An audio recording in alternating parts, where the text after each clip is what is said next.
conviction et de valeur Gora Banda Ndiaye lead vocal de Super Jamono ambassadeur itinérant Baye Pen ñoo ngi lay nuyu. maa ngi lay fay Ismaïla di nuyu équipe bi nga àndal yëpp ak waa kër gi.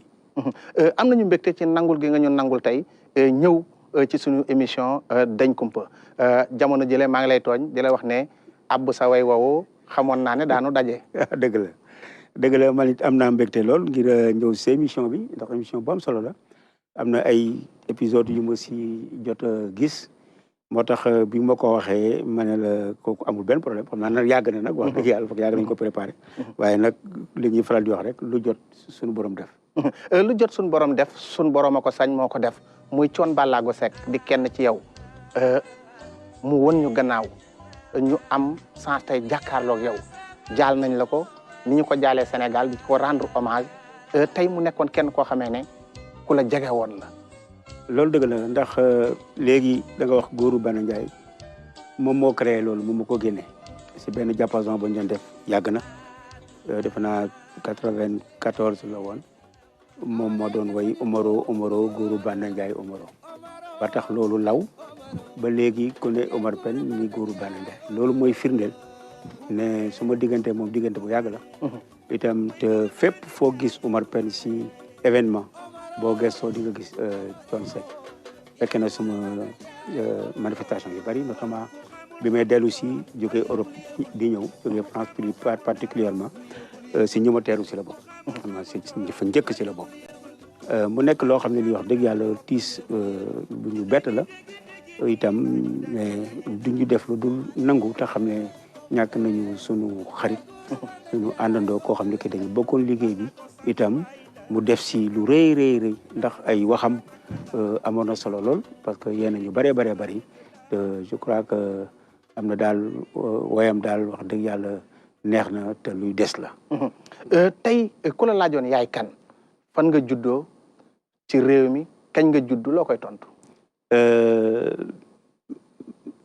wax si man dina ma jafe lool.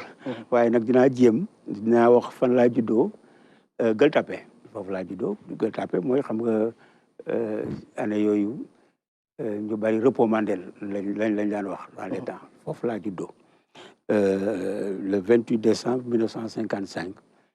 si laa juddoo boobu temps suma yaay suma maam suma famille maternelle ñu ngi dëkkoon Gueule Tapée waaw foofu laa juddoo waaye mën naa ne Pikine laa yaroo. kon mën nañoo wax ne Omar Pène né à Dakar. Absolument. say waajur fu ñu cosaanoo ci Sénégal. sama papa nitu Kayoor la ndax waa Thiès la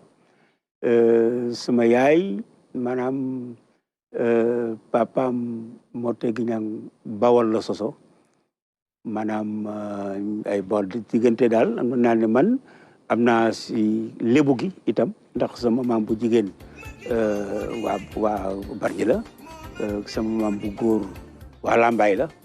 donc sama côté loolu sama côté yaay la sama côté papa itam maanaam di wër Kayoor maanaam jóge ba Louga am naa fa ay mbokk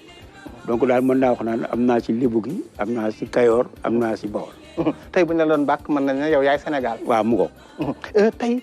Omar Pène yaayam moo ko yar papaam moo ko yar wala maam ji gëmeewul peut-être que sëtam moo ko yar ak fan nga tàmbalee sa cycle primaire.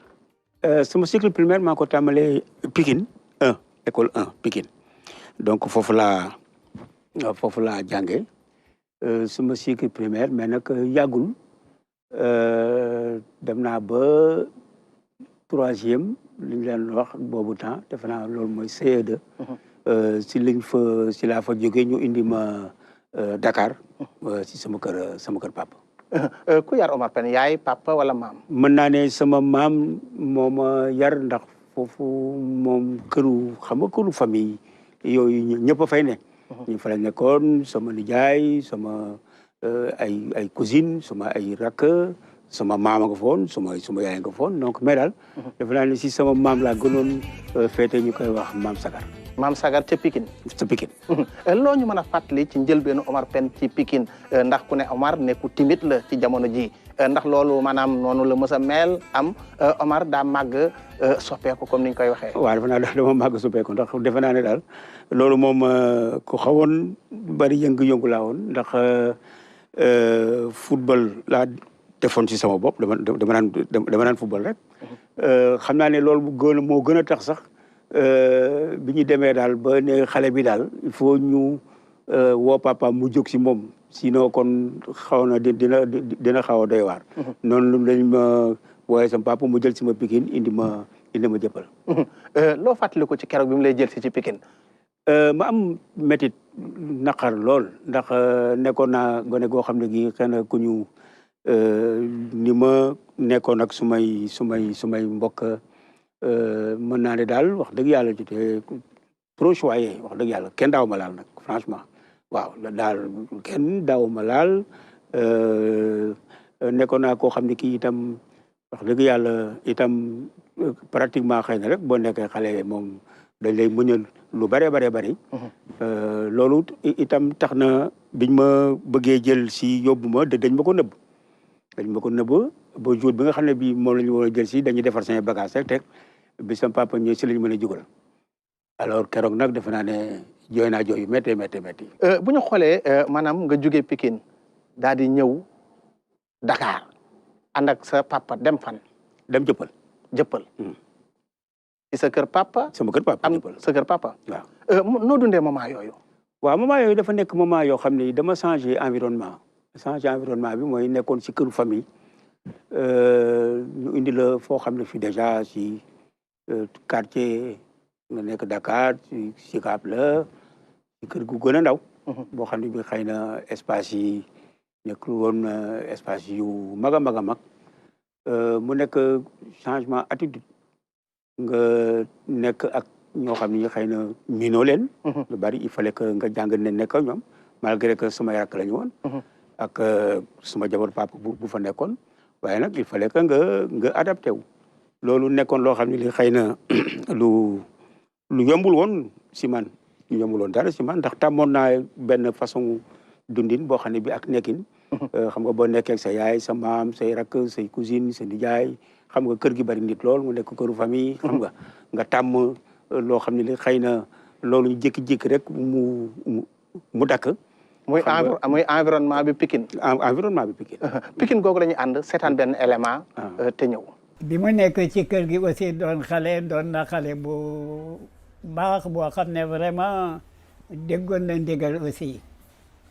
et yaru woon na nekk ci kër gi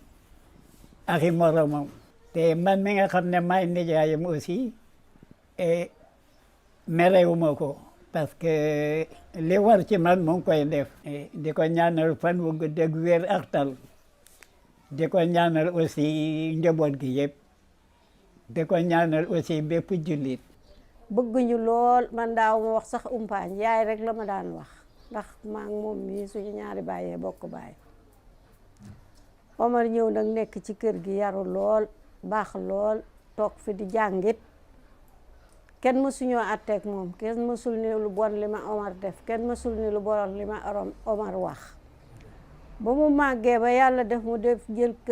kërit jël sama njaboot def leeni rak lu war ci ñoom rek mu di ko def. Wasaana wàcc école dañ koy jëli sax ndax bu wàccee du ñibbisi dafay toog di football bañ di ko jëli fii la dale école ci kër gi. commentaire. waaw parce que mën naa la wax ne foofu laa yaroo foofu laa nekkoon Pikine koy ki wax noonu mooy sama nijaay moom sama yaay ñu bokk léegi bay pratiquement moom moo ñu yar parce que kër gi moom moo nekkoon kilifa kër gi vraiment nekkoon koo xam ne kii ku am rigueur la te ba léegi noonu la mel ñu bari sax dañ ma naan yow day les seet da nga jël si sa jikko nijaay ndax moom du dugg si lu bari yoonam nekkul doo ko dégg si dara wax dëgg yàlla ngi toog jàpp ñàmburam li mu war def daal dina ko def loo xam ne li xëy na luñ ko boolewul bokk ca du dem fuñ ko wowul yoonam nekkul si problème bu jàmbur du ci dugg. mu mel ne tey rëcc wuñu li nga fa nekkoon ba jógee fa nga ñëw jëppal environnement bi changé. environnement bi mi ngi doon joué. si sa dundin. li nga tàmmoon loolu gisatoo ko fa. ba pare mu nekk loo xam ne xëy na amoo liberté boobu en plus pas liberté boo xam ne bii da ngay def loo neex. mais xëy na peut-être dundin boo xam ne bii xëy na yow tàmmoo loolu. mënu ko supporter. te itam ma def ci sama xel ne. mënoo ko supporter mooy dañ la tegoon lu teguwul. effectivement loo xam ne li jaaduwul maanaam. dundin goo xam ne gii jaaduwul. mais kër bàyyi nu fa nit di nekk ni di ko teg lu jaaduwul. effectivement am na xale yoo xam ne xëy na peut-être dund loolu dund nañ ko. loo xam ne xëy na demewul daal comme ni mu waroon demee. comme nag itam xëy na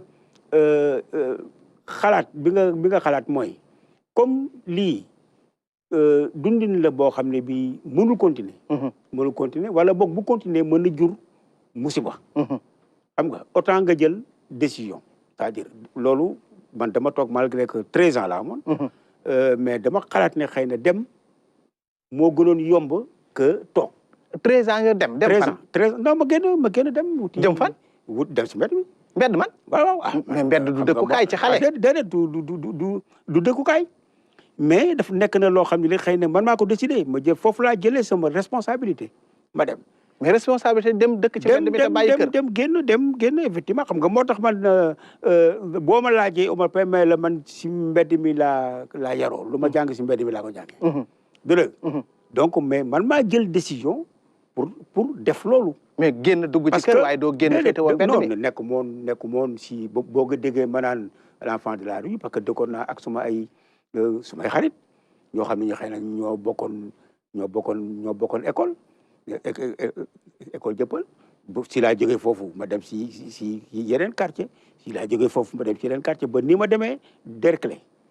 xam nga. kon bu ma déggee li nga wax mooy boo jógee fii yaa nga fee boo jógee fii yaa nga fee. waaw dëkk naa jëppal dëkk naa Derklé dëkk naa dem naa Médina mais lépp si diggante ay xarit nga nekkaloon du dëgg. xale bu am fukki at ak ñett jël destin en main. wan gannaaw bàyyi. yaay xamul ci loo ne. waaw mais loolu ah. waaw effectivement noonu la demee Ismaïla noonu la demee. te da nga koy assumer noonu la demee dama ko assumer bu baax a baax. dama ko assumer xam nga lu tax ma assumer ko. parce que il fallait que ma jàng. il fallait que ma jàng àddina. mais comme environnement boobu ma jógee mënu ma woon permettre parce que maa ngi doon dund loo xam ne lii mënu ma ko woon supporter. ma ne xaaral ma wuti ko. mënu ma woon dellu Pikine. parce que saa bu ma jëlaan vacances ma dem Pikine bu vacances yi jeexee bu desee ñaari fan ñu ëmbal ma samay bagages ne ma dellul.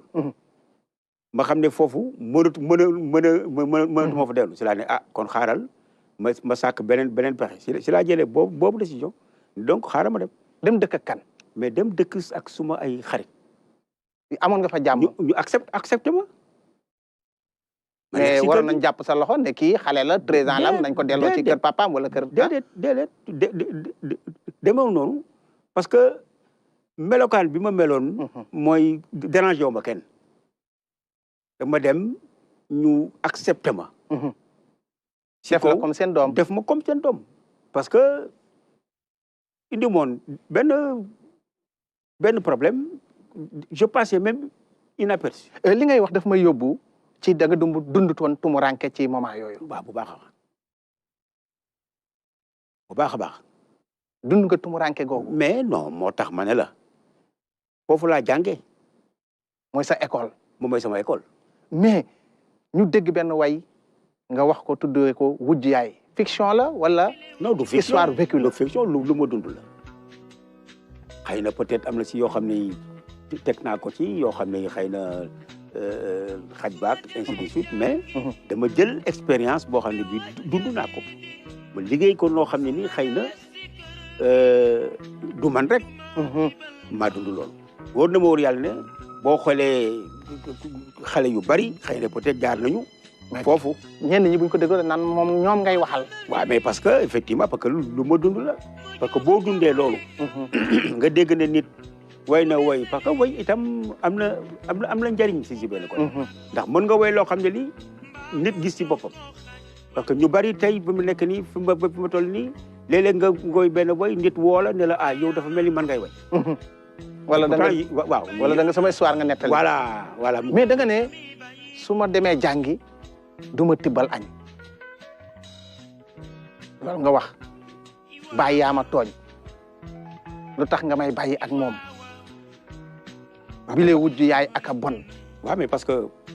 buñ ma su ma waree jàngi mu wut lu ma yónni ba du ma mën a jàng. ba du ma mën a jàngi. waaw parce que xam nga ku la bëggul waaw ki bëggul ba wax la ko xam nga. mais nit du jàkkaarloo nit ne ko bëgguma la. man nag nit jàkkaarloo man ne ma bëgguma la loolu mooy problème bi. kon yaa yooyu jël say responsabilité. maa yooyu kay loolu moom mooy affaire bi. bi nga demee lan nga doon def ci kër yooyu. mais jàngatoo moom. jàngatu woon daan kon ni di football bu ñu génnee dem football yi. wax nañ ne tu étais un excellent joueur de foot. waaw effectivement. fan nga jaar ci football ak foo njëkk a signé sa licence. non man dugg na football naa boobu temps xam nga ñu nekkee Derklé ñu football nawetaan après boobu temps njëkkoon na xëy na boobu temps génn guma suma kon sama papa yóbbu ma woon école de football Asdiak Jaraaf école Médina. mais kii yàggul. après bi nga xam ne bii dem naa Derklé nag foofu laa gën a yàggee te foofu laa ëppee xarit. foofu laa par exemple defee lu bari itam ñu football ASC Derklé joué nawetaan. nga xam ne boobu temps nawetaan dafa amoon doole boo xam ne bii wax dëgg yàlla. nekk nag formé benn groupe bu takku musique bi foofu la ma fekk. ci football bi si football bi la ma fekk. ban poste nga doon football. ailier. ailier ku gaaw la war a doon de. ku gaaw laa woon kay. daw kay daane la. maa la ko wax. centre en mouvement. maa la ko wax booy kay moom bu ma la jiitoo booy ba taxaw. waaw loolu moom mu sonn bu loolu yëpp weesoo. li ñu fi nettali yëpp. nga nekk si beneen système boo xam ne bi di nga fàtte. yow sa histoire di nga fàtte fa nga jóge parce que yaa ngi doon dund leneen. xam nga loolu moom moo tax ma respecté xarit. loolu moo tax ma respecté xarit loolu tax man xarit dafa nekk lu sacré. parce que li mu def ci man dafa bari. kon xarit taxaw na taxawaayu doomu baay. non bu doy waar sax. am na élément boo xam ne ñu déglu ko dellusiwaat ak sunu invité di Omar Pène. famille bi football lañ gënoon yaakaar si moom ko woy parce que bi muy football fii Pikine je crois xam ngeen Tassirou Diallo bu Omar di musaan football Tassirou moom mooy gàddu dàllam tellement c'était un excellent footballeur. yàlla dafa dogal ne yéene bu mu amoon réaliser wu ko woon si yaayam je crois jour bi ne maire bi des na à l'hôpital principal lu ma njëkk a wax dafa ma ne boy maire bi waroon na dundaat 2 ans rek ba mu mën a réaliser li ma def si moom. J'ai fait 17 ans 6 mois ci àll bi. C'est lui qui a fait tous ses moyens pour me faire revenir dans la famille avec sa femme Banna Ndiaye. ñoom ñoo ma jëlee aéroport Banna moo ma jëlee aéroport yóbbu ma te kenn yëgul. Il a très tôt pris ses responsabilités ses propres responsabilités pour mener sa vie. mu ne yaay seen baay. waaw parce que may taaw man may taaw ñëpp ñoo dëkkoon ci Jëppal boobu temps am na ñoo xam ne xëy na boobu tax ñëwaguñu woon. Jëppal mooy fi métti ya newoon. waaw ñoom ñu nekk xale malgré que man 13 ans la amoon mais ñoom itam ñu nekk ay gone yu ndaw mais ñoo nekkoon di dem moo tax mu wax la nem sans rentrer dans les détails que Oumar il a très tôt pris ses responsabilités. effectivement loolu nag mu nekk loo xam ne lii xëy na sa destin la foofu nga waroon mën a jaar. pour dem et je ne regrette rien du tout. parce que au contraire tey damay sant yàlla di gërëm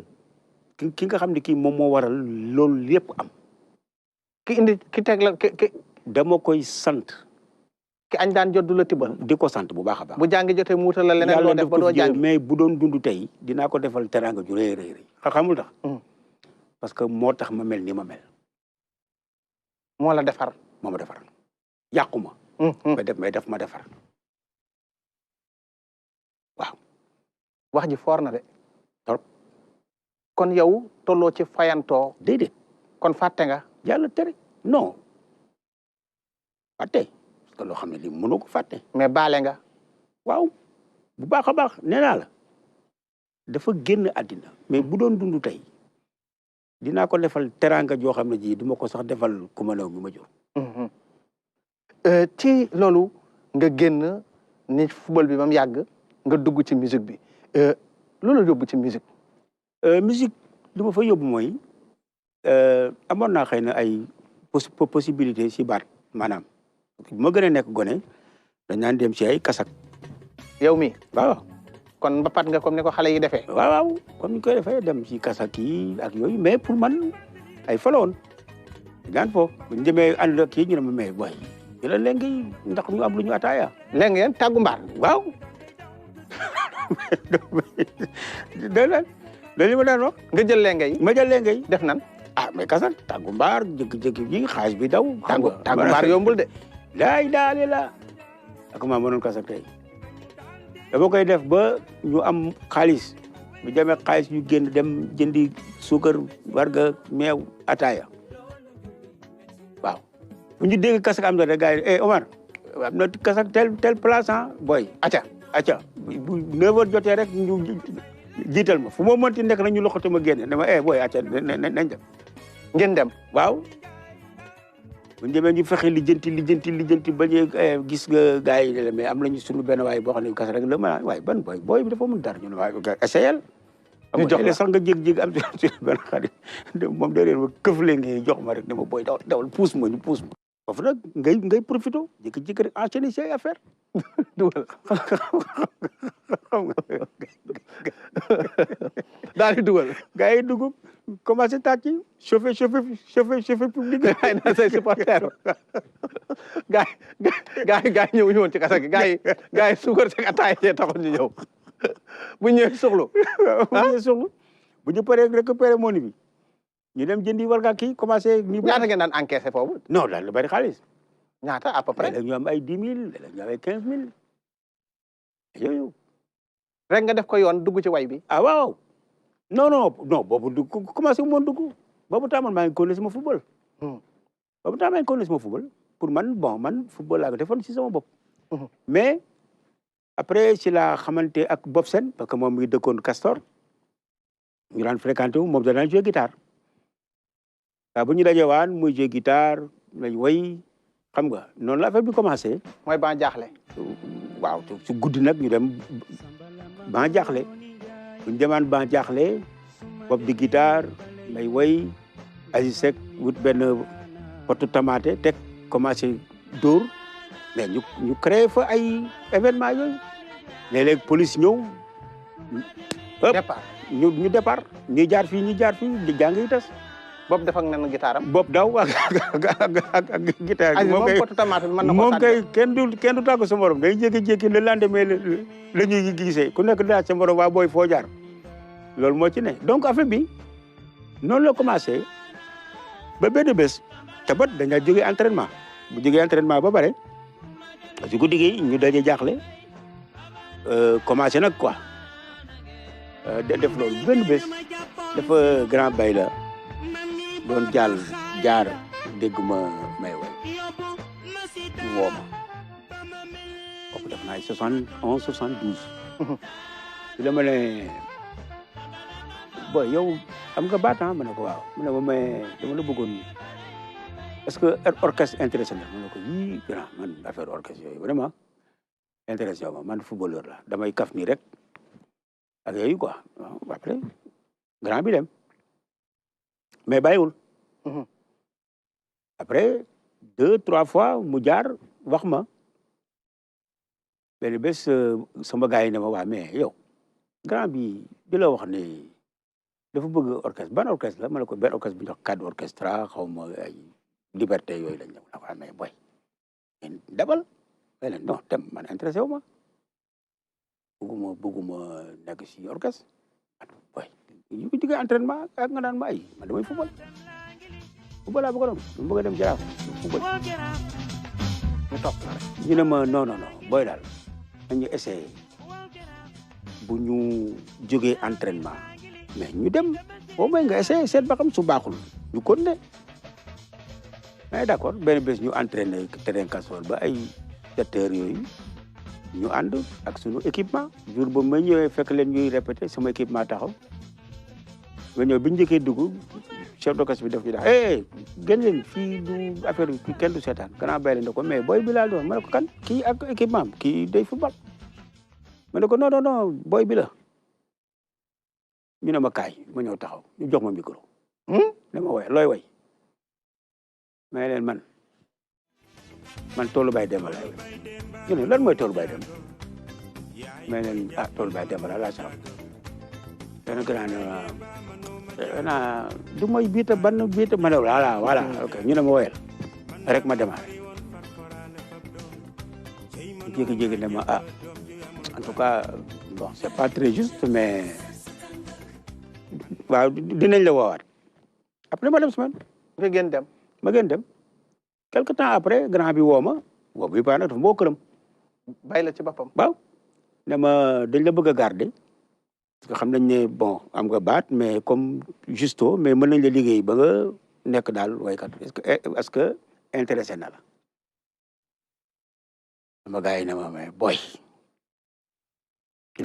il faut nga dem parce que fii am nañu ay footballeur xam nga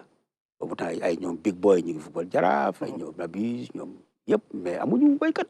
boy il faut nga nekk waykat boy xam nga ngay gën télé te jooju jamono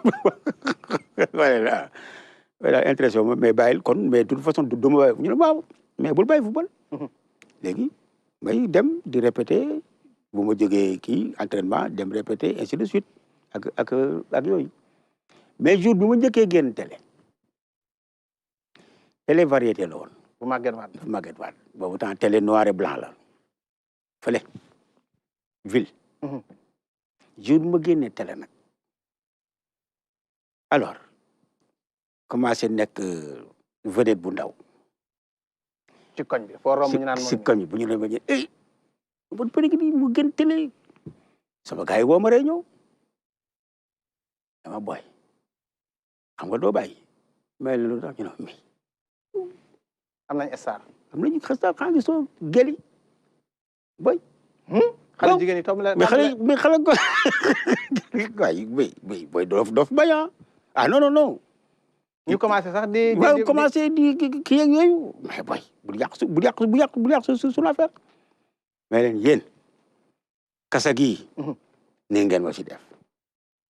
léegi ngeen naan ma ay xale yu jigéen yi na mais boy mais attends am nañu vedette si koñ bi bàyyi bu guddee ñu ànd ñu jël soleil defar ba mu nice ñu génn doxantu si koñ bi nga gis foro mu ñu ne mi ngi ni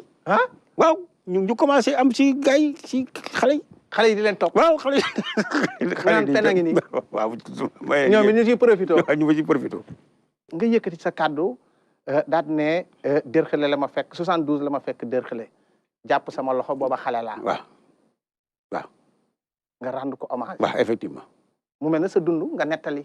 effectivement loolu moom dëgg la te vécu ba parce que ba léegi mën naa wax ne c'est mon père spirituel parce que li mu def si man bari na tey bu ma demee tey ba nekk Omar Pène bi ma nekk tey bu dul woon moom xëy na du mën a am ñaari nit yoo xam ni jàpp nañ ci lool muy Bayla ak Adama Faye je crois que loolu itam lu am solo la moo tax ma rendre ko ce hommage là boo xam ne bi ci sama biir xol laa ko jëlee parce que vraiment ba léegi suñu gisee bariwul mais bu ma wooyee rek am na lu am solo lu mu war a wax muy un sage exactement ñu seetaan benn élément dellusiwaat ak Omar Pène ku ko déglu muy wax muy ci wolof wala muy ci nasaraan da ngay yaakaar ne Pène dafa am bac plus parce que li ko waral mooy autodidacte la dafay di lire lu bari te yàlla macha allah may ko mu doon koo xam ne am na xalaat bu rafet ak xalaat boo xam ne nit ñi mën nañ ci njëriñoo donc bi ñuy xamante xale la nun ñuy jàng Umar maa ngi fàttaleku bi may def peut-être seconde ou première secondaire xalaatuguma woon sax ne dinaa mës a doon avocat Oumar baatu maître ci moom laa ko jëkk a déggee. donc ci benn tour de thé bu ñu daan def ñuy naan ataaya comme ni ko jeunes yu bari di def ci boobu jamono ñuy werante ci politique ak ci lu bari xëy na ma gën cee bari wax nag Oumar jékki-jékki rek ne ma maître Florio may nu donc ci laa jëkk a déggee maître lu tax mu ne maître Florio c'est parce que jamono jooju dafa amoon benn écrivain bu tuddoon Guy Descartes bu daan bind ay livres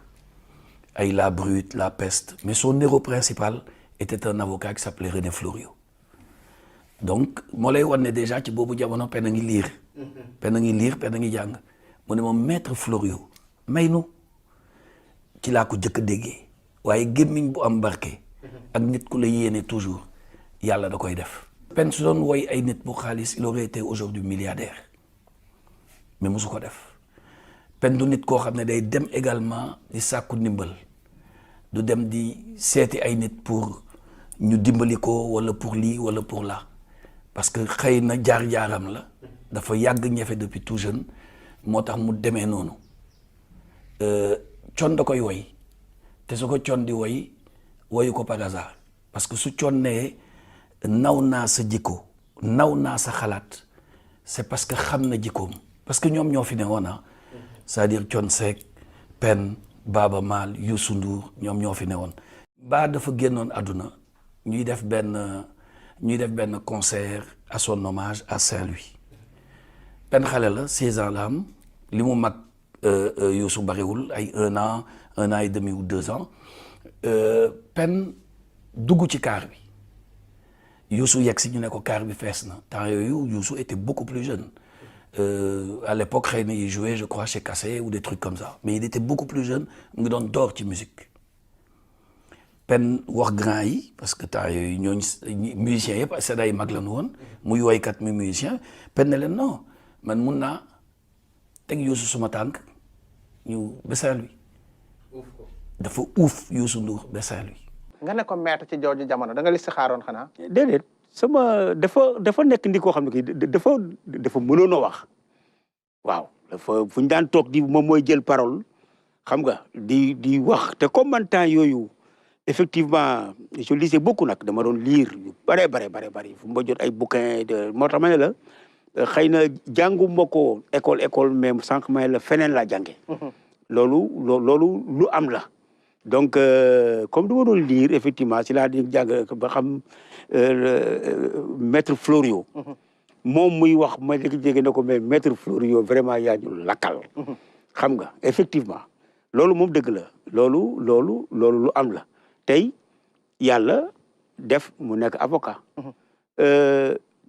yàlla am na itam sama diggante ak Moussa Sy maire Parcelles waaw Moussa Sy fan su jamono danaa ñëw sunu local bi ñu nekkee HLM Angle Mousse bu ñëwaan bu ma ko fekkee mu toog monsieur le maire laa ko daan wooye te jooja jamono boobu xale la mi ngi jàng bu ñëwee fekk ma toog ma ne monsieur le maire na nga def mu ne ma mais grand ça va ak yooyu kon ba tey muy maire moo tax man la da ngay listixaar di ko nëbb xaar déedéet du ma listixaar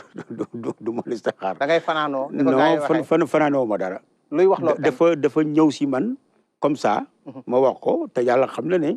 bi ma koy wax aw ma si taktal nii rien du tout loolu ma sax xëy na dafa tombé rek mënuñu wax ne xëy na tombé waral ay ba tax na ma nettali benn anecdote li muy wax nii ana benn bés sama benn booy étudiant bu ma mës a interpellé mu ne ma mais dama mës a dégg sa xaritu avocat boobu ne da nga ko doon wooyee maître boobu nekkoon avocat mu ne ko waa loolu dëgg la mu ne il paraît que Moussa Sy itam da nga ko doon wooyee monsieur le maire boobu nekkul mais ma ne ko dëgg la mu ne ma xam nga lu ma bëgg man nga may wooyee monsieur le président. wax nga ko. ma ne ko loolu dama ne ma yow nga woo kii maître mu nekk avocat nga woo kii maître le maire bu nekk maire mais woo ma monsieur le président ndax man ma ëllëg si biir ma nekk président moom na daa waroon a joxe waxtu ba pare doog a laaj loolu waroon ndax yëf yi waru Cheikh Ibra jëf jël ñu ñëw ci maanaam am nga jaar-jaar ñu xëy ngeen sos Super Jamono nan la tëddee. Super Jamono ñoom grand yi ñoom ñoo ko sosoon ñoom Bayla ñoom grand Bas ñoom si yàlla si ndeysaan grand Baye Diagne ñoom ñoo ko sos Baylo moom moo woo ne ma léegi dañu parce que ñoom cadre orchestral lañ nekkoon. ñi nekkoon tropical jazz au Madi Konaré donc bi ñu bëggee changer wut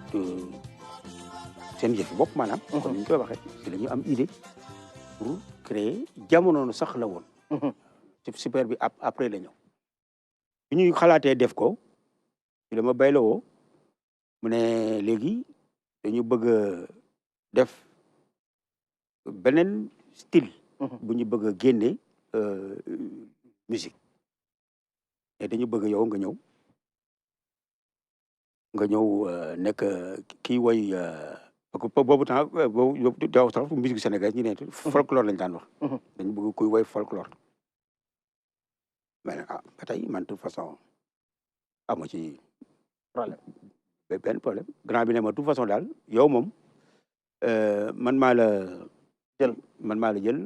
la gérer malgré que amoon na quelques résistances waaw ay yooyu ak bon voilà kon yombutoon am na ñu nangutoon waaw am na ñoo xam ne nanguwuñu woon mais bàyyi la ne leen mais kii xale bu ndaw la moom am na avenir te commencé woon na ko si cadre malgré que xëy na demewul noonu mais buñ demee ba si kanam dina mën a dem parce que dañ ko war a liggéey au lieu ñu dem di wuti feneen te loolu ñu mel nii bariwuñ fi donc voilà ngay def contre mauvaise fortune bon cœur ñu jël ma noonu la affaire bi commencé ngay way waaw yow rek yaa fa nekkoon ci waykat am na ñeneen non amoon na ñeneen ñu daan way variété ñi di way salsa mais man maa doon way wolof maa doon way musique folklore comme ni koy waxee. nu jamono tabbee sa loxo bañ naan buñ ne Omar Pène rek ne Super Jamono. waaw boobu dafa fekk ne comme fii laa yoroo fii laa màggee. grand yi di rocceeku benn par benn. mu nekkoon loo xam ne lii itam dem nañu ba mu changer génération. après si la ñoom Bob Sène ñëw. am Lamine. Lapa bokkoon na si ñi nga xam ne ñi ñoo nekkoon fii 1975 Aziz Seck. Pabas ak yooyu ñu formé nag mu lekk donc groupe boo xam ne bi xëy na ci la ñu gënoon mën a gëstu si musique bi ñu bëggoon def ci la ñu demoon Casamance dem fi Gambie dem fi Kaolack defi lan tournée defi tournée booba da ngeen am cassette am booba amugu leen cassette non ñu dem defi recherche comme ni ñu koy waxee bëgg a am style boo xam ne bii dafa méngoo ak sunu génération parce que ñun beneen façon musique lañ daan déglu c'était plutôt anglo-saxon dañu déglu reggae c'était Bob Marley dañu déglu ay rhythm and blues ay Otis Redding ay James Brown. ngeen dem Gambie ne fan. ñu dem Gambie dëkk Serekunda boobu temps Baylo gi si woon moom moo ñu. encadré woon yóbbu ñu ñuy jàngi parce que boobu y avait Ifamondi benn. waaw xam nga ñoom si ñu njëkk a utiliser sabar si musique fii si Sénégal bi si la ñu bokk donc mu nekkoon exemple quoi comme Baylo dafa amoon affinité ak ñoom mu ne mais il faut ñu dem ñu jéem a xool donc c'était juste pour loolu waaye def nañ fa at waaw def fa at foofa dafa at toog fa di liggéey di gëstu di def ay rythme ci lañ fa jógee dem Casamance itam. jógee Gambie dem Casamance. dañ jógee Casamance dem même groupe bi. dañ fa jógee dem Casamance. mais Ismaïla Lo Moussa Ngom ku ne Gambie da nga ne Moussa Ngom. ñoom lu leen indi jamono. Ismaïla moo jiitu Ismaïla Gambie la ñu daje moom dafa ñëwoon pour animer benn. concert bu ko benn promoteur jëloon te fekkoon nag promoteur boobu jël Ismaïla moo ñu loyoon si këram benn partie mu tabaxoon comme dafa xamoon Baylo. moo ñu lée woon parti boobu ñu dëkk fa. alors bi mu jëlee Ismaïla war a ñëw jouer ci benn ci concert bi cinéma Odéon la woon si je me rappelle bien. ci la Ismaïla ñëwee nekk l'homme orchestre ak guitare am harmonica moom rek la woon moom dafa doon jouer moom kenn. alors bi mu commencé moom parti di jouer fekk musicien yaa ngi foon ñoom Bob Sène Lapa ñoom Pabas ci la gars yi yéeg benn par benn accompagner ko sotle ko waaw accompagner ko ñu ko accompagner affaire bi nekk orchestre au lieu mu nekk l'homme orchestre mais finalement c'était l'orchestre affaire bi jàpp nekk vraiment lu neexoon quoi. après si le Bayla woo ma mu ne ma mais affaire bi neex na ma ne ko si neex la kay mu ne ma mais boy bi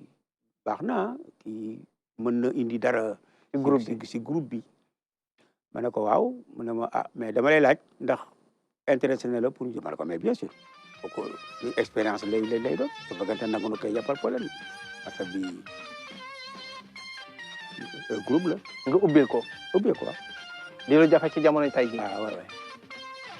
ci la Bayla wooy Ismaïla laaj ko ba xam ndax intéressé na ko Ismaïla ne leen comme moom bi muy ñëw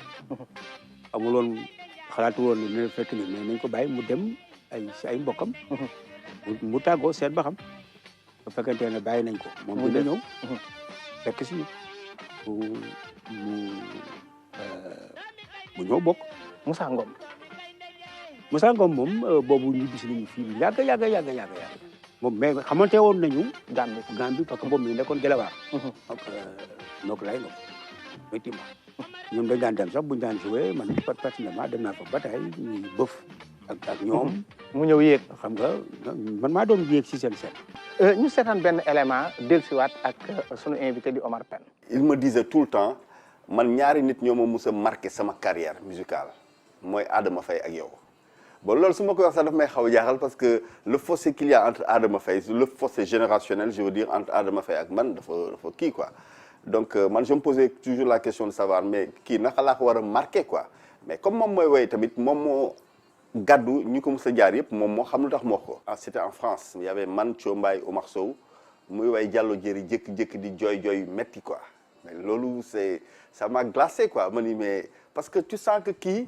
xëy na lu tax mu jooy parce que émotion moo tax mu jooy. époque bu ma gën a marqué mooy époque bu nga xam dama nekk xale bu ndaw super jamono woo ma man Dembel quoi bu nga xam ni di jàpp naa ni du ma dara ñu ne ma kaay joué. Maam Cheikh Ibrahima Fall dafa doon wax naan kuy jëf ba romb la ba raw la mënuloo wax ba dab ko moom il a préféré toujours œuvrer que muy nekk di wax quoi. régulateur social nga et puis nit ñi soxla la xale yi soxla la parce que soo xoolee mën lii phénomène bi nekk nii di nekk ay émigration way na ko yaa au moins 10 ans boobu amul ampleur bi xam nga gars yi ñoom artistes yi dañuy am visionnaire la non dañuy am ay affaires yu am yu nga xam ni bu leen jàpp nit ay nit simple nii rek. c'est émouvant li mu wax. dëgg la parce que dañu ànd mu nekk xale boo xam ne itam am na melokaanam xale bu am yar itam bu neex a nekkal koo xam ne kii itam liggéey rek la bëgg Dembel moom sañoon du tàggoo ak instrument tout le temps moom il veut tout le temps jouer tout le temps waaw nekk it un excellent musicien. nekk un excellent musicien. mais mu nekk ndaw nga may ko sens. non dafa nekk koo xam ne kii juumuma si moom ndax fi mu duggee si man la ndax li ñu boole mooy benn produit bu ñu doon def la en France 90 moom yàlla def mu nekkoon dans les parages pourtant si laar moo doon produire album boobu muy album ñi la alors ñu soxla woon pour ku jouer quelques titres ci album bi laa na ma Dembel ñu ngi woon tourner ak Ismaïla est-ce que mënuñu ko man Dembel je le connais parce que Liberté 4 laa dëkkoon boobu temps donc fu ma dëkkoon ak këram matu 150 mètres gis naa ne xale bu yaru la si laa ne ma d'accord léegi ñu fexe ba indi dem ñoom ñu ngi ko jëlee Dembel aéroport fekk muy ñibbi si Dakar mu dëpp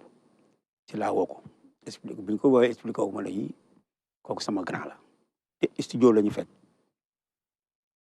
bi mu ñëw daan ne fekk juste ñu joué morceau bu tudd Borom Daaru mu ne mu ne ñoom Yves Ndiok ak ñooñu am na ay musiciens ay kàngam quoi wax dëgg yàlla mooy leen mais lu ngeen bëgg ma jox ngeen bëgg ma slap wala ki nga ne ko mais joué ni nga ko bëggee moo joué morceau bi mu paree Yves Ndiok daf ma woo si ruq ne ma Oumar là mu ne ma mais ce garçon là il faut jamais le laisser passer ah oui ne ma tu as ton bassiste là tu as ton bassiste te jooja jamono la ma ne ko c'est pas tombé dans l'oreille d'un sourd en tout cas je suis pas déçu ñu kon nañu bàyyi noonu mu dem alors donc bi ñu waree am bi ñu ñibbisee ak yëpp ñu war a jouer benn soirée 31 décembre li ñu constaté que bassiste bi fi nekkoon à l'époque mu doon bopp donc dafa voyagé alors ñu toog ba minuit gis ñu ma ne manager boobu nekkoon à l'époque muy xobee ma ne ko demal nga jëli Boy Dembel mu jëli Dembel bi mu ñëwee ma ne ko Boy ma ne ko tey ñëwul ma am problème la bopp nekku fi dafa voyagé mais fu nga jouer soirée bi noonu la Dembel duggee si benn mu dugg assuré mais Diallo Diéry nga di ko way di jooy lu tax moom laajul la ba tey xamul mais ñun bëgg nañ xam lu tax nga jooy noo xamul parce que question sentiment la ak émotion boo xam ne bii da nga koy am parce que comme ni ngay génnee loo xam ne sa xol la jóge donc di nga dem ba pulsion yi day bari sa bopp ba finalement alors toll nga foo xam ne fii si émotionnellement parlant dootoo ko mën a supporter faw mu génn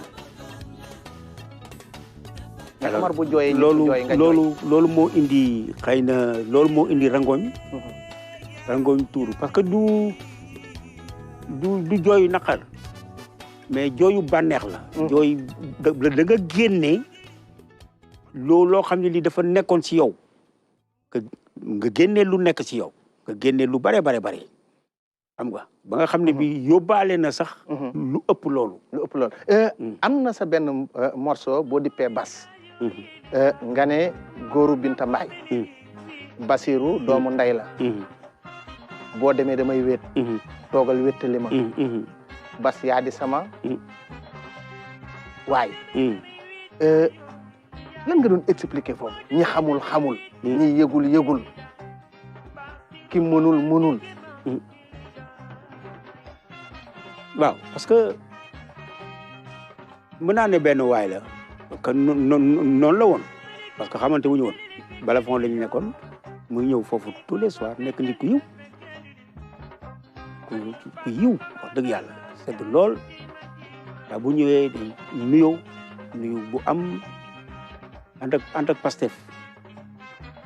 mu nekk koo xam ne kii wax dëgg yàlla te foofu milieu la boo xam ne dafa doyoon war am bari histoire milieu boo xam ne chaque guddi xam nga day bari histoire police daaw fa jóg ndaxte quartier boobu ma nekkoon dër yu Makor Ndiaye dafa rëboon si biir loolu yëpp mu nekk nit koo xam ne kii dana tekk saa boo ñëwee fay biyam dagg xam nga léeg-léeg nga way ba yàgg mu jëkkati ñëw xaalis may la ñëw toog nekk nit ku yiw daal dëgg yàlla jikkoom nag neex ma lool ñu dem ba loolu moo ñu boole. ba nga way ko way wu rëy woowu. waaw. mais est-ce que xam nga ne way wu rëy nga ko way. am na benn nit bu mu musa woo mu ne ma bi way bi njëkkee génn mu ne ma yow bas bi ngay way lu mu la defal ma ne ko dara ma non waxuma lu mu la defal ba dama ne bi nga way moom lu mu la defal ma ne ko loolu laa bëgg wax def lu ma dara. parce que xaaroo ko xaaruma loolu suma xarit la dama gis melokaanam mu nekk jikko invité ma këram ñu dem ba nekk ay xarit ay xarit mais màggal yoo moom kon ñu ma màggal nag ñoom René ñoom nag déedéet bala moo laa ko xam ne mu ne man de boo ma woowee woy boobu kër laa lay may koto ndax dama toog di déglu way bi man maag sama jabar ñu ngi toog di jooy ak xat daa la xamal ma bëggoon xam lan la ndax musuma dégg nit way bu mel noonu ba pare nga ne ma mus la defal dara. lan la Super Jamono représenté ci yow bu ñu xoolee itam évolution Super Jamono c'est des générations ak métissage bi lu koy expliquer. ñun ay africain lañu xam nga rythme comme on dit rythme caractérise la musique. rythme lañu liggéey am ay rythme yu bare li si gën a ëpp si ñun c'est le rythme séeréer mooy la njub waaw lañu liggéey si lu bare ñu demee Casamance itam liggéey si rythme jambadong léegi mixage boobu moom la ñuy def indi ko ñëw teg donc musique bi si loolu moom mooy base bi si loolu la ñu démarré bu ñu tegee rythme ba pare jéem a dugal instrument yi ba pare nag yow nga soog a ñëw way mu war a nekk lu juste. moo war a nekk lu juste. ñu seetaan benn élément dikk ak sunu invité Omar Pène. regret moom vraiment aw ma ko ci sam papa contraire kañ dama kontaan ci moom parce que musuma dox ñu ne ma sa papa lii ak lii am na période yoo xamante ne dama waxoon damay bàyyi sama métier daal di dem defi musique loolu yàgg na mais bànn ma ko ciy gërëm sax tamit bu baax moo ci teg tànkam ni du am kii dafa war a jàng métier après sam papa tamit xamal ma ni ma musique du wees te musique toll na foo xamante ni tey am sa métier di liggéey yor di def musique à côté moo gën fuuf nga wékku rek ci musique bi sama maam génnee àdduna ci laa ñëw dëkk ak bànn vraiment mu jël ma def ma doom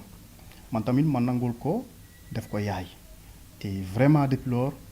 jàmm rek am suñu diggante di ko sant di ko gërëm ci yar bi ma yar parce que yar tamit ak njukkeelu yar dafa am voilà te comme li ñaan doomu jiital dafa metti parce que lu ne di nga ko dégg te lu ne di nga ko gis mais moom mu gumba tëx lu aujourd'hui nekk na icône boo xamante ni je crois que fi nga xamante ni yóbbu na fa musique sénégalaise rayonnement bi mu ko jox à l'étranger nga xamante ni rayonnement boobu le fait d'entendre des productions de Omar Pène mën na inciter nit sax mu ñëw en tourisme au Sénégal mën na inciter nit à ce que mu ñëw investir au Sénégal et cetera donc yu mel noonu tax na ba nga xamante ni réew mi ci boppam war nañ ko delloo au moins ne serait-ce que le tiers de li nga xamante ni moom la defal réew mi. Baye Pène la ñuy wax. c'est vrai que nekk na loo xam ne am na solo lool parce que li nga xam ne lii moom laa bëggoon mooy man sama jaar-jaar ma xañal ko sama doom malgré que dañu xaw a nuroo trajectoire ci loo xam ne lii xëy na si dundin ak nekkin parce que nekkuloon nag yaayam belle-mère am la nekkoon muy bànn heureusement que mu nekk koo xam ne kii xëy na moom neneen la gisee àddina parce que yàgg na ak man xëy na peut-être mën naa nekk xëy na maa ko yar ñoo nuroo jikko te dañu bokk lu bare donc moom mu am benn expérience boo xam ne xëy na yombul ba nit ki boo koy xam si loo xam ne lii du dara lu leen boole lu dul yàlla donc mu nekk loo xam ne lii de nos jours boo koy seet c'est une denrée très rare xam nga parce que àddina changé na àddina day dox kon bànn xooleewu ko jàppewu ko wujju déedéet kon la nga dund dalu ko ci bànn déedéet alors loolu moom dañ ko moytul dañ ko moytul ba tey rëccuwu ko ndax tey mi ngi demal boppam ne da ko fii am na métier mi ngi yore njabootam du dëgg mi ngi sant yàlla wax dëgg yàlla parce que loolu lañ ko bëggaloon donc mu nekk loo xam ne lii am na solo lool heureusement que mu am honnêteté tey toog si média gërëm Bana parce que li Bana def si moom bari na wax na ko waaw loolu moom je crois que mën naa ko seede mu nekk loo xam ne lii tey am naa si loo xam ne xam nga émission bi doo xam li nga xam ne li moom mooy li xew da ngay ñëw rek ñu war na ay image ay yéenee def seen ay reportage donc mu nekk loo xam ne li xëy na lu la bett la mais tey am naa satisfaction boo xam ne bii par rapport ak li nga xam ne li xëy na dégg naa ko te muy loo xam ne lii dafa dëggu parce que amul dara loo xam ne lii ay tricherie c'est naturel non c'est naturel parce que man noonu laa gisee àddina te noonu laay doxalee itam waaw parce que bëgguma ay affaire def ngir ay déedéet loo mën defal loo mën ndax man dama ko wax tout le temps nit ki booy defal loo mën ki ci des di Guissé Péne di sa frère waaw Guissé dañu am complicité bu rëy ndax respect bi ma ko jox ndax moom mooy sunu mag si famille bi mag bu góor képp sant ma dafa mel ni ñoo bokk ndeeg baay moom yàlla dafa def ànd nañu si yu bare ba lépp loo xam ne li dafa am tey si sunu famille di sant Péne buñ ma waxee dama leen dem leen ngeen seeti Guissé génération ëllëg si biir 1996 la woon duo mythique entre Youssou Ndour Omar Pène da doon wàññi rivalité wala da doon wone ne concurrence bi nit ñi jàpp ak li am donc doonte kenn mënu ko dàq ci jooju jamono am da ngeen bëggoon a fësal seen ànd ak seen amitié bu ump seeni fans ba nga fent way woowa xam ca sax dem ba moom laa la tooñee bi ñuy door suñu émission ne ko xamoon naa ne daanu daje waaw li tax loolu am itam je crois que am nañu jaar-jaar maak moom am na lu si loppi wax te loolu boobu Youssou 13 ans la man ma am 16 mu nekk loo xam ne ni yàgg na boo ko dégloo day toog moom léeg-léeg buy wax dina wax ne pour fàttali que ba ñuy ngénte doomam Birane sama jabar Bana mu ma ko uuf ndax Bana ni mu meloon ak yaayu Birane boobu fekk na man ma xamante ak Youssou mu nekk loo xam ne li xëy na ñun dañu nekkoon ci kaw mais li amoon yëpp mooy affaire ay fans club loolu ñun géré wu ñoon loolu mais ñu ngi doon jëflante waaye taroon na de taroon na bu baax a tax ah bu baax a baax comme gendarme Jaraaf non bu garaaw sax lu garaaw a garaaw laa la xamal ni loolu def naa ngeen bàyyi gars yi teel yéen ngeen nekki waay Ousmane Faye mi toog mën na si sànni kàddu mën na ko wax parce que ñoom ñoo nekkoon fans club moo daan nas affaire yi super jamono mais ñun dañu jëloon auteur mais boobu temps nga xam ne affaire bi tar na tar boo xam ne bii ñoom Ousmane di sangoo ndox mu tàng bi yéen ngeen ni pour ñoom pour nit ñi bu ñu dajee boo moytul kurpeñ naaw mais boobu ñun fekk na ñu ngi fréquenté ba ñu xamante am loo xam ne li séq nañ ko maak moom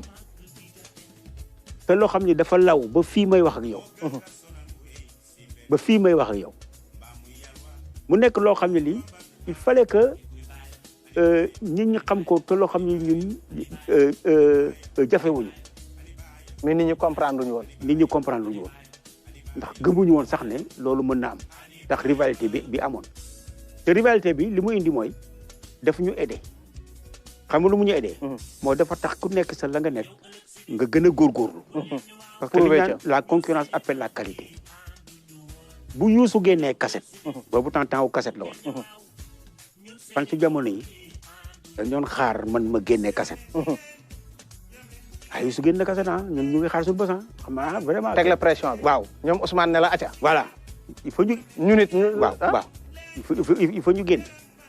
donc yow yaa ngi dem di liggéey loo xam ne lii pour wan leen jox teg ci seen loxo lu ñu mën a dégg parce que loolu mooy problème bi. mais boo génnee waa nit moom it ñu xam ne ñëw nga de. non da ngay liggéey par force man bu ma génnee bu ma ko njëkkee génnee it pareil. mu defaru jiwaat. moom ngi def defaruwaat génnee nga xam ne léegi si sunu carrière daf si joué parce que daf ñu apporter. daf leen forger. daf ñu forger. mais ñu ngeen daje nga ne ko xamoon naa ne daanu daje. waaw mais parce que il fallait que mbir mi leer ci bopp ñëpp. ñu xam ne ñii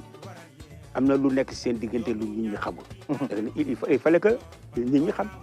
ki nga dajeel keroog ba nga koy uuf di ko yóbbu Saint-Louis ak bés bi ngeen dajee ngeen jàkkaarloo mu way nga way mu way jox la nga way jox ko. tourné na ko xamoon naa ne daanu daje. ka nga uufoon jàppoon nga ne dana àgg foofu tey muy Youssou Ndour. waaw parce que nit ki bu fekkee. ki daan ñëw boîte de nuit dina seetaan si. waaw di fay ticket comme ni mu koy waxee. non effectivement loolu dafa nekkoon loo xam ne moom toogul de man fan la. xam nga loolu dafa nekk lu am lu dëggu. parce que problème bi mooy moom. xam na man maay kan. man xam naa moom mooy kan. ku tudd Omar Pène tudd maanaam af sud ñoom Ousmane ñi fi jaar bari nañ am na ci ñoo xam ne tey ay kilifa lañ ci réew mi tey nekk jar ndomba tànk yu rëy af sud lan la apporteel Omar Pène. mais parce que li ma apporteel mooy xam nga booy def dara mu am mbooloo bu ko moomoo. bu ko jël gëm ko nekk ci. gëm loolu. je crois que quelque part xam nga ne li ngay liggéey li ngay def. am na njëriñ. kon ñoom dañoo jël Omar Pène def ko seen patrimoine. seen patrimoine jël li Omar Pène di wax ñu koy ñuy si dundu. am na ñoo xam ne ba léegi damay dajeeg ñoom ñu ne ma li nga def si man xamoo ko léeg-léeg ma dugg fenn di def course chargé sama chariot ba mu fees ma ñoo bëgg a fay ñu ne ma déet kii pour ñun la ma ne waaw lu tax ñu ne ma yow daal grand ba ma nekkee université telle année def nga fa lii def nga lii def la léeg-léeg man maa si ñëwoon contrat bi te ba ma ñëwee 200 000 laa la jox yow fàtte nga loolu waaye man fàtte ma ko donc grand pose si chariot nga dem ndax man li nga def si man xamoo ko. étudiant ba moo jëf loolu. léegi donc du fekkante loolu am na. mu am mbooloo surtout mu nekk mbooloo boo xam ne dañ la gën a féete gone. te génération nekk ay borom xam-xam tey am na ci réew mi ñoo xam ne xëy na du ba fa yegg. man naa laa limal le président de la république bu tey monsieur le président Macky Sall man naa laa limal l'ancien premier Souleymane Ndéné Ndiaye man naa laa limal Cheikh Tidiane Gadio man naa laa limal Birame Faye Moussa Sy man naa laa limal ñu bëree bëri donc ñoo xam ne tey maanaam dañu gunge Omar Pène maanaam dañ doon naan ci ndaal Omar Pène. accompagné naa leen bi ñu nekkee UCAD bi ñu nekkee université. loolu itam xëy na am na lu mu indi sama diggante ñoom. parce que ba ñu xamante boobu xëy na xalaatuñu woon sax ne lii dina am. président de ka doon way bu xamoon ne yow boo xamoon ne ki doon way. yow mi doon way. kee di la seetaan mooy président de la république Macky Sall. da nga koy woo ba mu ñëw nga ne ko toogal ci chaise bi. waaw mais xam nga àddina moom comme li ñu wax rek àddina dafay dox. te gis nga. am na yoo xam ne yi boo ko amee si sa dund da ngay sant yàlla. alhamdulilah waaw ñu ñëw ci moment boo xamee ne mënuñu ci ñàkk a wax mooy ñu jekki-jekki gisatuñ Omar Pène ñu ne Omar dafa feebar. Omar tawat na fan si am jafe-jafe. fan si di tëb di dal fan si di jooy ñi jaaxle ñooñu la ñuy déglu dellu si at ak yow. àdduna di dox ba ma ñëw liggéey ak moom. nekk président fans club bu AFSUD bu Colobane nekk président AFSUD national parce que après Moussa Sy man maa nekkoon président fans club national mu jël ma ci structure am aussi ma njëkk fa nekk régisseur donc di organiser lépp luy sorti ba ma doon assistant manager donc chargé programme ak administration bu Super Jamono donc loolu lépp su ma ko boolee mu doon benn expérience boo xam ne dama ne war naa ko nit ñi war nañ ci jëriñu donc loolu laa tënk ci téere bi muy l'histoire Oumar Pène l'histoire d'une épopée musicale. moom su lay way day santi ne man war naa way Ismaïla ma way ko te yàlla rekk a tax mais amul benn fansam boo xamante ne tey Ismaïla toogul këram jàpp julli ñaanal ko su ñun su fans club bi ma xam muy Afsud am na ñoo xamante ne dem nañ ba xamante ne ajjuma bu nekk dañ doon génnee sarax ndax du ñëpp mënoon a dem ay nouvelles rek nañ doon am mi ngi tane des fois nu xëy ñu ne nu seen Ablaye Niang wala Oumar Pène génn na àdduna mu metti nu lool bu mu njëkkee ñibbisi naam tenewul woon à 100% mais dañ ne ko dañuy tëgg soirée 24 bu mu ko tëggee ñun xamoon nañ ne desoon na mais ñun ñoo ko namoon bëggoon ko ñu organiser woon fi soirée bu mag le retour de Oumar Pène fee sa grand théâtre fan see keroog ñun doon Oumar Pène di way ñiy fecc di kii mais ñu fa nekkoon ñëpp ay jooy nañ fa jëree. ñii ñoo lay wax Baye Pène sa njaboot a ngi mu wax ko muy moment yu doy waar yoo xamee ne xam naa ne ku mel ne Ousmane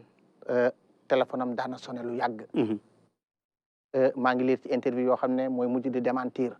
moment yooyu noo ko dundee waaw dafa nekk moment yoo xam ne bi mu amee yàgg na ma sax dal ngay dem di jeex di wàññeeku damay faral di wax naan ay nit mu toogee di reetal may leen Sénégal yëpp xamoon nañ ne am na lu ma dal ba mu des man dañuy ree ba daan di suuf dama lu tax may leen parce que nanguwuma ko woon accepté woo ko woon accepté wu ma ko woon ñi di dama daan woo ne ma mais saa yi seetal bu baax Ousmane mii wax na si bay bëgg a dee mais jour bi nga xam ne si laa doon def 40 ans si Pay Jamono ñu invité suma naataango yëpp ñu ñuy songo fa woon Ismaïla Baba Mal ak Thione Seck biñ ci pare pour ma génn ñu doon joué sax problème la parce que da nga sonnoon problème daanaa mënatul dem alors daal si li ma ne daal grand ak wax bànn ne ko nag kii il faut ñu jóg si ay mbiram ndax doy na waar lool si laa nangoo itam xam ne que vraiment am na daal affaire bi di jël ampleur si laa nangu di dem effectivement pour jéem a seet waa kër docteur comme ni ñu koy waxee ñu demee si biir loolu si luñ ma yóbbu ma nekk France di faju mais dafa nekk la loo xam ne li dañ ko def pour bañ a def ko si sutura dans la discrétion la plus totale c'est-à-dire que comme noonu lay fonctionner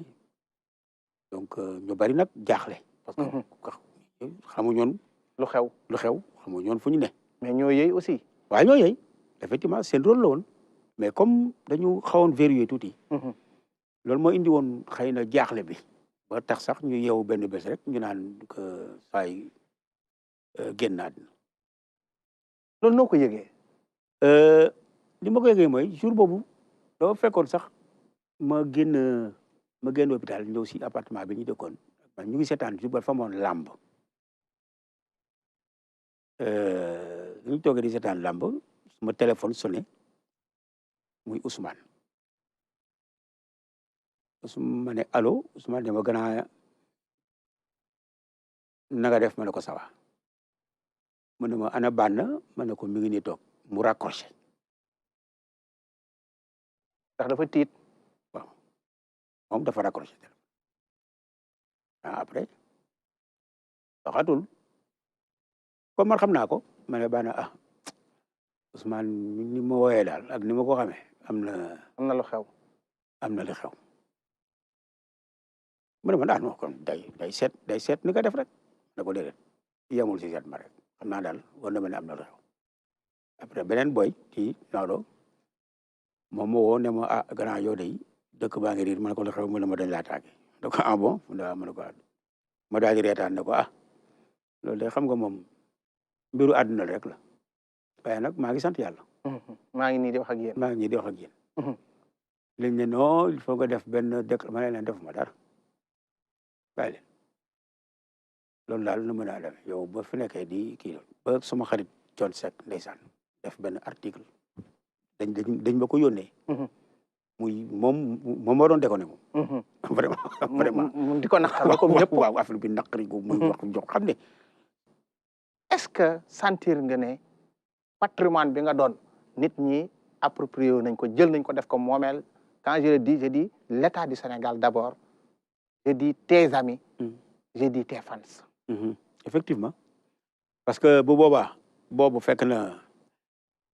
maa ngi jokkoo bu baax ak njiiti réew mi toog une semaine boo xam ne bii wow ma seet si lu ma ne dem na ba yónnee nit ñoo fekk ma ba foofu à la discrétion la plus totale maa ngi doon jokkoo ak ñi may doon liggéeyal dana jokkoo ak samay xarit itam ba bi nga xamee ne xëy na dañu waroon def loo xam ne lii xëy na pour ñëpp tranquille li ma Ousmane ne il faut ñu def benn grand théâtre malgré que xam nañ ne mënuloo way comme na nga ko daan defee ndax imagine naa xam naa ne baat bi pratiquement am nga extinction doo dem waaye pour tranquilliser nit ñi parce que sonn nañu si pour dalal xel yi waaw ma ne ko d'accord ci la ñu organiser affaire bi biñ ne que dañuy def grand théâtre boobu Youssou Ndour si boppam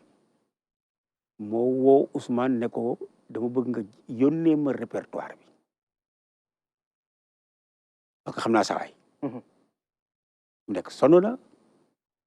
donc duñ ko woyloo ay morceaux yoo xam ne day yéeg ki defe nii déedéet na dem rek yu gën a simple ak yooyu yi si des ñun ñu organiser wu man sa wàll boobu sax bëgg mën naa ko mottali amul problème waaye yónnee ma répertoire bi mais gis nga mobilisation bu mel noonu c'était émouvant aussi bi ngay dugg si c'était très émouvant sant yàlla malgré que xëy na dox bi sax xawoon na jafe mais il fallait que nga fàtte loolu yëpp parce que pour nit ñi seen xel dal au moins ñu gis la bokk gis bi parce que moo tax li la xale bi wax léegi ñu bari seen rangoñ moo tuuru jóguñu fi ñu toog dañ doon jooy rek mu nekk loo xam ne lii lu émouvant loo xam ne lii xëy na li nga yëg sa yaram mënoo ko sax expliquer mais xëy na am na fenn foo xam ne fii di nga si mën a kontaan ndax say naataangoo nit ñu dajaloo déjà ñëw jàpp si ñëpp ñëw soto ñëpp ñëw ñëpp ñëw mais loolu yow la waaw mais non parce que dañu fay bor am na yoo xam ne xëy na moo tax ma ne la am na yoo xam ne boo fa jaaree am melokaan boo mel da ngay sant yàlla mais Banna moom rek jaar na def émission parce que dañuy wax ne ginnaaw góor gu ne am na jigéen ju nekk ci wetam mais mën nañu wax ne Banna yaay la mën nañu wax ne Banna soxna la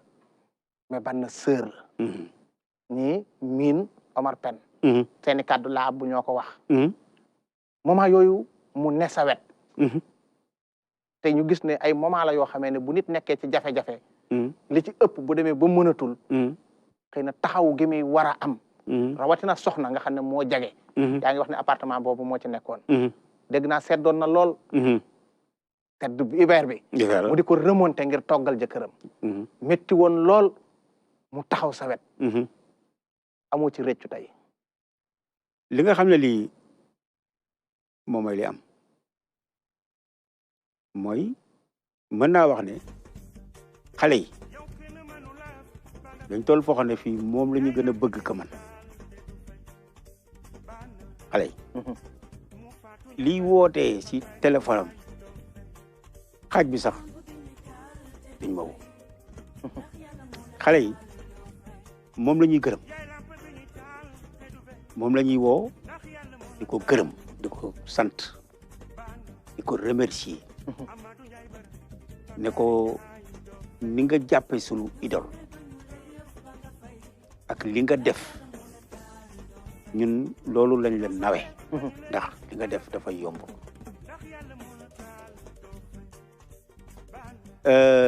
kon gërëm nga ko. samay xarit yu waykat wax nañ ko Youssou Ndour way na ko Wally Seck way na ko Baaba Maal way na ko ñoom ñëpp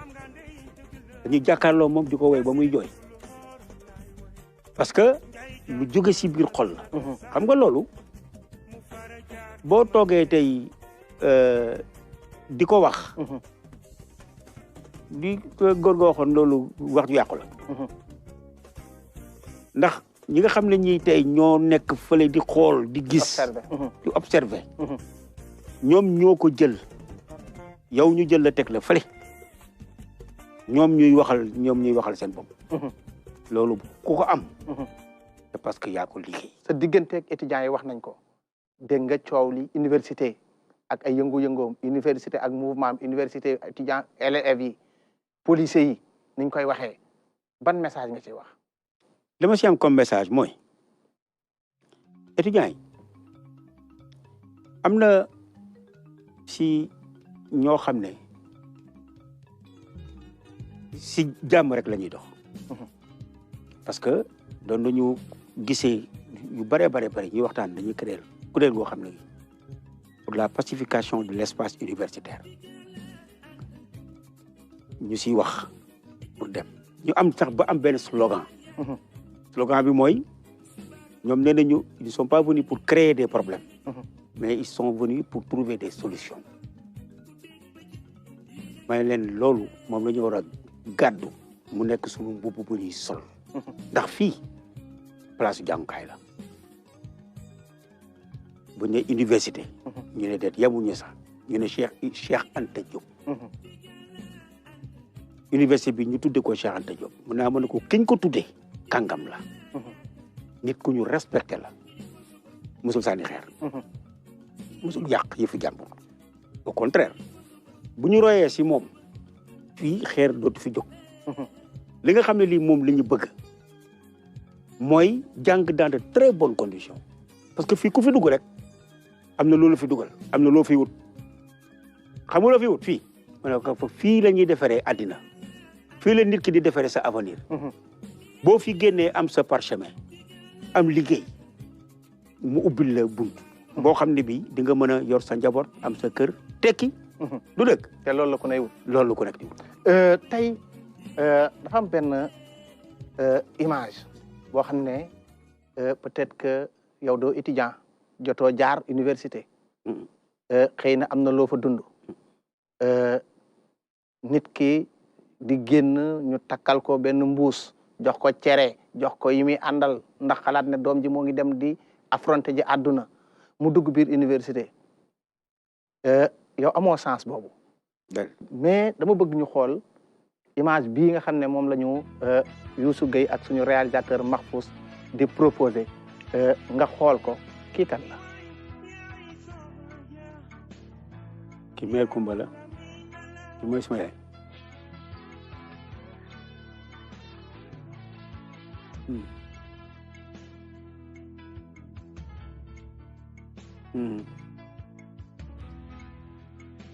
moom musul jaar ci sama tur du ma wooyee Omar booy rek la ma daan wooye musuma fàttaliku fu ma wooyee Omar booy rek la ma daan booy rek waaw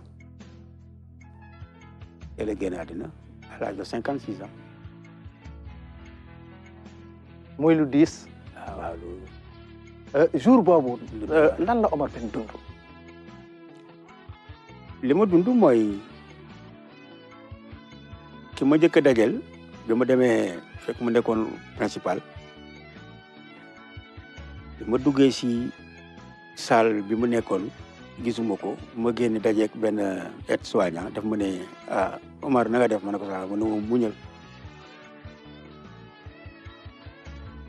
nga xam ne maire bi dem na loolu laa ci am mu nekkoon koo xam ne dafa am lu ko daloon dafa amoon diabète mu amputé benn tànk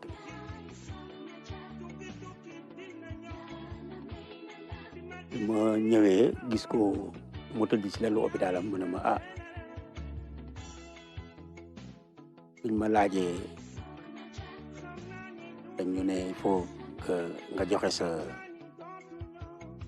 autorisation pour ñu tàggata ma ne ko waaw parce que loolu lu ñu mënoon def te sinon du sotti mais mu attaqué beneen tànk bi ñu amputé ko loolu ko yóbbu ndax mënu ko woon supporter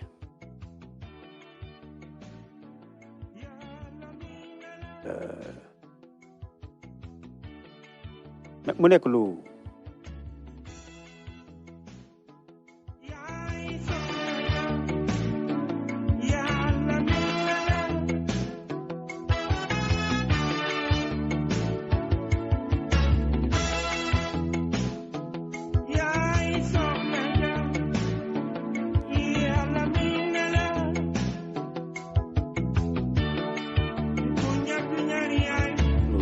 doy waar ndax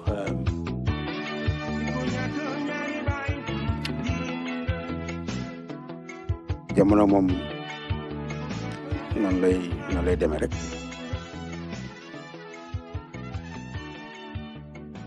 parce que li nga xam ne lii moom nga bëgg a génne pour mën ko wax ci koo xam ne kii da nga amoon yéene ci moom bare wax dëgg yàlla tey mu dem te fekkewul jotul si yéen liggéey fekkewul njëriñ bi itam mais